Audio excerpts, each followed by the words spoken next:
Voy a empezar a grabar esta última clase y vamos. Bien, chicos, tema de historia del Perú del día de hoy.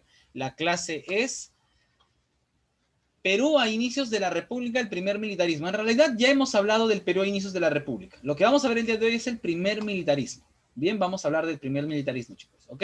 Entonces, vamos a comenzar. Ya hemos hablado de cómo nació el Perú como república. Ya hablamos que el Perú, cuando nació, escogió ser un país presidencialista. O sea, el Perú tuvo la oportunidad de ser un país que sea gobernado por reyes. Chicos, ¿ustedes se acuerdan que San Martín quería que Perú tenga reyes, que sea una monarquía?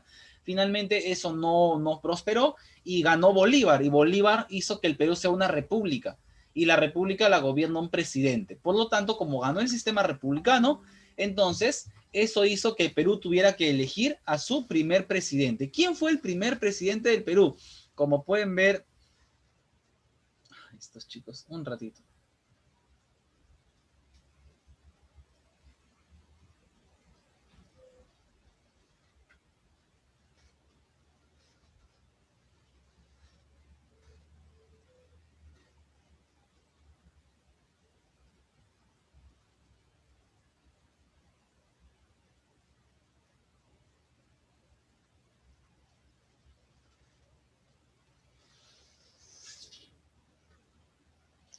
Un alumno de cuarto de primaria, chicos, me está escribiendo diciéndome, profesor, ¿me puede mandar la práctica que tuve un inconveniente? Ya empiezan las excusas, ya empieza que justito pasó algo.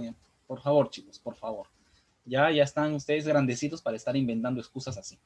Bien, entonces, nuestro primer presidente fue José de la Mar. Acuérdate de él, José de la Mar, primer presidente del Perú. Desgraciadamente, chicos, José de la Mar no fue, no digamos, no, o sea, era una buena persona, ¿ya? Pero no tenía madera de presidente. Es que, chicos, miren, cuando tú quieres ser presidente de un país, tienes que tener algo que se llama carácter, o sea, tienes que saber imponer tu autoridad, porque mucha gente va a tratar de hacerte, darte la contra. Entonces, si tú eres presidente y no tienes autoridad, ¿cómo vas a esperar que tus compatriotas te respeten? Entonces, José de la Mar era un presidente que no se hacía respetar, muy débil, o sea, era una persona muy manipulable, ¿no? Y eso hace que muchos compañeros de él, militares, se le enfrenten. Por ejemplo, Agustín Gamarra, Gutiérrez de la Fuente y Andrés de Santa Cruz se van a enfrentar, se van a oponer a José de la Mar. Bien, se enfrentan a José de la Mar. Entonces, acuérdate, José de la Mar, nuestro primer presidente, pero un presidente débil. Ya, un presidente débil. Con José de la Mar se va a establecer la Constitución de 1828, llamada la madre de todas las constituciones por Manuel Villarán. En el gobierno de José de la Mar ocurren dos cosas importantes. Primero, la rebelión de los iquichanos. Los iquichanos, chicos, eran un pueblo de Ayacucho, ¿ya? Que se habían rebelado porque querían que el Perú vuelva a ser colonia de España, ¿no? Aparentemente estos iquichanos querían que el Perú sea nuevamente colonia de España cuando ya éramos independientes. Finalmente, pues, fueron derrotados por el gobierno de José de la Mar, ¿no? Y por último, el Perú va a vivir su primera guerra. La primera guerra que vivió el Perú con otro país fue la guerra contra la Gran Colombia. Lionel, ¿me puedes decir por qué estás prendiendo tu encendedor, hijo? Dime, ¿está tan interesante la clase? Claro, y luego, cuando llama a la mamá, no, profesor, que mi hijito no hace nada en clase. ¿Se dan cuenta? Después ustedes son los buenos y el profesor es el malo, el profesor es que tiene cólera, el profesor que se inventa cosas. Ahí está, pues chicos, ahí están. Después, cuando los desapruebo, no estén llorando. En la primera guerra que tuvo el Perú fue la guerra contra la Gran Colombia. Bien, la guerra contra la Gran Colombia. En ese tiempo se llamaba Gran Colombia. Luego se separó y se formó Colombia, Ecuador y Venezuela. Pero antes de que se separen tres países, era uno solo y se llamaba la Gran Colombia. Ya, acuérdate, la Gran Colombia. ¿Quién gobernaba la Gran Colombia? Simón Bolívar. Entonces, la primera guerra que vivió el Perú fue contra la Gran Colombia.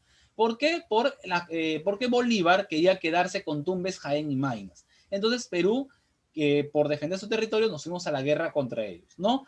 En la campaña marítima ganamos esa parte de la guerra, pero cuando fuimos a enfrentarnos por tierra, nuestros soldados fueron derrotados en las batallas de Saraguro y Portete de Tarqui.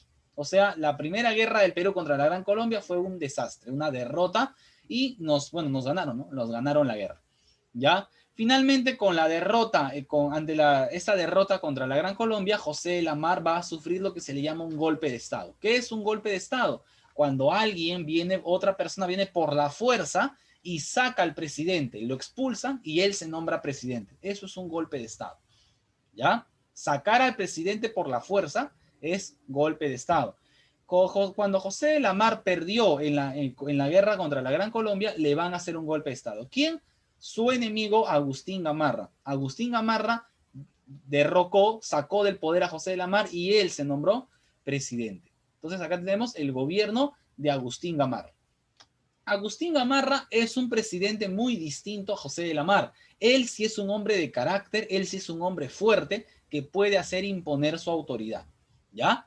¿Qué hizo Gamarra durante su primer gobierno? Porque él tiene dos gobiernos. Durante su primer gobierno, Agustín Gamarra creó el departamento de Amazonas, creó la maternidad de Lima, se reorganizó la Casa de la Moneda, empezó la explotación del salitre en el departamento de Tarapacá, firmó el Tratado de la Reagual con Colombia, firmó con Bolivia tratados como el de Tiquina y Arequipa, se desintegró la Gran Colombia. ¿Se acuerdan de la Gran Colombia? Murió Simón Bolívar y la Gran Colombia se desintegró. Y se formó Colombia, Venezuela y Ecuador, 3 países, lo que antiguamente era la Gran Colombia a la muerte de Bolívar. ¿Ya? Y se firma el Tratado Pando-Noboa con Ecuador. ¿Ya?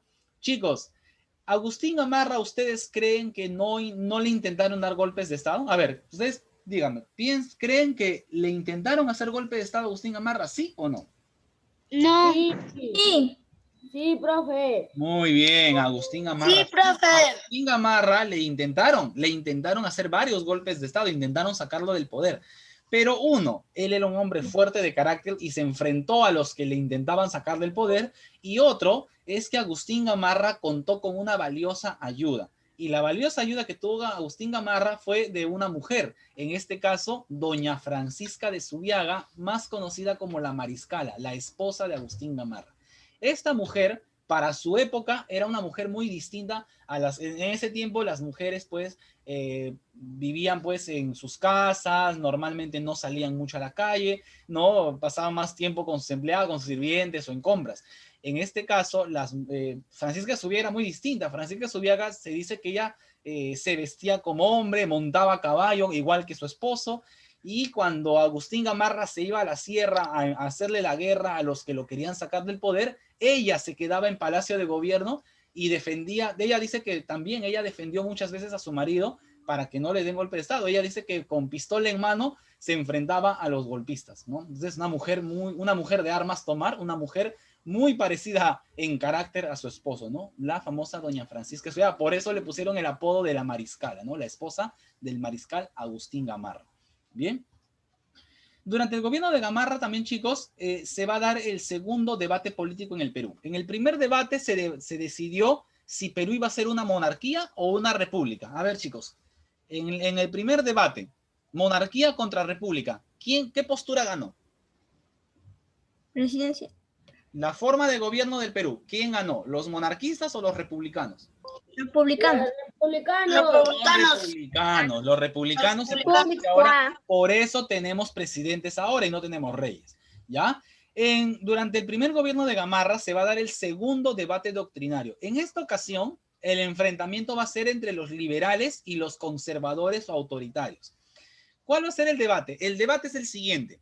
¿Quién debe tener más poder? Ojo, ¿quién debe tener más poder? ¿El presidente o el Congreso? Entonces, hay un grupo que defiende, que dice que el presidente debe tener más poder y otro grupo dice que el Congreso debe tener más poder. ¿Bien? Entonces, eso quiero que me entiendan. Los liberales defienden al Congreso. Los liberales dicen que el Congreso debe tener más poder que el presidente. Acá está, por ejemplo, Luna Pizarro, González Vigil y Francisco Javier Mariátegui. Ellos defienden al Congreso. Los conservadores o autoritarios dicen que no, que es el presidente el que debe tener más poder que el Congreso, ¿ya? Los autoritarios, por ejemplo, son Agustín Gamarra, José María Pando y Felipe Pardo y Aliaga. Chicos, les pregunto algo. ¿Quién creen ustedes que ganó ese debate? ¿Los liberales o los liberales, profesor. Los liberales. Los liberales, muy bien. En la actualidad, chicos, a ver, año 2020, ¿quién tiene más poder? ¿El presidente o el Congreso? El Congreso. El Congreso. Entonces ya sabes quién ganó el debate. Ganaron los liberales que proponían que el Congreso tenga más poder que el presidente, ¿no? Listo, chicos. Entonces eso ocurrió durante este primer gobierno de Gamarra. Luego de que Gamarra terminó su gobierno, le sale elegido por una convención nacional, sale elegido José de Orbegoso. Este militar no era popular, no era aceptado. Muchos le hicieron la guerra porque no lo querían en el poder a este tal José de Orbegoso. Y por esa razón es que no duró mucho. Miren, duró apenas 2 años en el poder porque lo sacaron. Con José de Orbegoso se crearon las municipalidades, se estableció el juicio de residencia al presidente que salía, se suprimió el cargo de vicepresidente y se prohibió que los presidentes se reelijan, ¿ya? También se creó la Sociedad de Beneficencia de Lima y también la Constitución del Perú de 1834. Este presidente, como les dije, era muy impopular, no, la gente no lo quería, y tenía muchos enemigos, muchos militares que se le enfrentaron, como por ejemplo Felipe Santiago Salaverry. ¿Ven a este militar que está aquí? Felipe Santiago Salaverry le hizo un golpe de estado a Orbegoso, lo sacó del poder y se nombró jefe supremo de la República. Se rebeló en el Callao y sacó del poder a Orbegoso. Cuando Orbegoso sale del poder, porque Salaverry lo saca, chicos, ¿qué creen que hizo Orbegoso? Orbegoso se fue y se escapó a Bolivia, ¿ya? Orbegoso se escapó a Bolivia. Bien, y se escapó a Bolivia ¿para qué? Para pedirle ayuda al presidente boliviano Andrés de Santa Cruz para recuperar su poder en el Perú. Mientras tanto, en el Perú gobernaba Salaverry, que gobernó apenas un año. Fue el presidente más joven del Perú porque a sus 29 años se convirtió en el presidente más joven, ¿ya? ¿Qué hizo Salaverry en ese año? Restableció la dirección de aduanas, impuso severas penas contra el contrabando, eliminó la contribución de castas, restableció el tribunal de consulado, restableció también el tráfico de esclavos, miren esta ley, chicos, miren esta ley, pena de muerte para los funcionarios ladrones. Es una ley que en la actualidad hay mucha gente que reclama que vuelva, ¿no? O sea, en el Perú hay tanta corrupción que debería volver esta ley, ¿no? Pena de muerte para los corruptos, ¿no? Y también se reveló León de Escobar. Mientras tanto, bueno, Orbegoso, como les dije al comienzo, le fue a pedir ayuda a Santa Cruz, ¿no? Y Santa Cruz aceptó darle ayuda a Orbegoso. Santa Cruz le dijo, muy bien, yo te voy a dar mi ayuda. Con la condición, obviamente Santa Cruz le pidió una condición a Orbegoso. ¿Qué condición le pidió? Le dijo, si yo te ayudo, Orbegoso, a recuperar el poder en el Perú y a sacar a Salaverry, tú vas a ayudarme a que yo fusione Perú y Bolivia. El plan de Santa Cruz es fusionar Perú y Bolivia en un solo país, llamada la Confederación Perú-Boliviana, ¿ya? Y Orbegoso acepta ese plan de unir Perú y Bolivia. Entonces, estos dos vienen juntos, ¿no? Y le hacen la guerra a Salaverry, ¿no? Y como Salaverry, él solo no puede contra los dos, Salaverry busca un amigo que lo ayude para que sea 2 contra 2. ¿A quién busca Salaverry? A Agustín Gamarra. Entonces son Gamarra y Salaverry contra Santa Cruz y Orbegoso. Bueno, desgraciadamente no le salió bien el plan a Salaverry porque Gamarra es derrotado en Yanacocha. Él gana en Uchumayo, pero a él también lo van a derrotar en la batalla de Socavallo. Entonces, derrotado Gamarra y derrotado y muerto Salaverry, ahora sí, Orbegoso recuperó el poder en el Perú, pero tiene que cumplir con su trato, ¿verdad? ¿Y cuál era el trato? Que si él recuperaba, chicos, ¿cuál era el trato? ¿Cuál era la condición? Que si él recuperaba el poder, ¿qué debía hacer? Unir a Bolivia y a Perú. A Bolivia se juntaran. Unir Perú y Bolivia. Ese es el plan de la Confederación Perú-Boliviana, pero chicos, ese tema ustedes lo verán el próximo año cuando lleguen a 6º grado de primaria. Por el momento, aquí hemos terminado nuestro último tema del año.